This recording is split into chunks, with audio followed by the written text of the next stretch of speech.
সকাল সকাল বেরিয়ে পড়েছি কাজ নিয়ে। আমাদের শিল্পীদের ক্যামেরা ফোকাস, লাইট, অ্যাকশনটাই তো জীবন। যাই হোক, কেরিয়ারের প্রথম দিকে যখন আমি আমার কাজকর্ম শুরু করছি, তখন জনপ্রিয় সিরিয়াল এরাও শত্রুতে যেসব খ্যাতনামা অভিনেতার সাথে আমি অভিনয় করেছিলাম, তাদের মধ্যে একজনের সাথেই আজকে আবার আমার কাজ।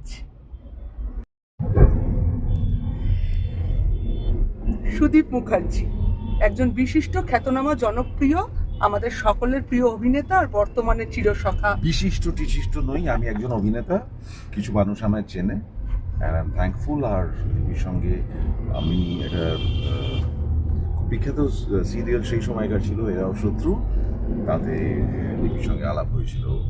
ভীষণ ভালো অভিনেত্রী, আর আজকে সারপ্রাইজ ভিজিট আমাদের।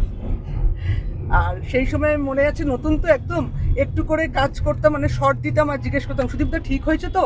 উনি খুব উৎসাহিত করতেন, বলতে দারুণ হয়েছে, আরো ভালো করতে হবে। আর আজকে এইসব মানুষের সান্নিধ্য পেয়েই সামান্য একটু পা এগোতে পেরেছি।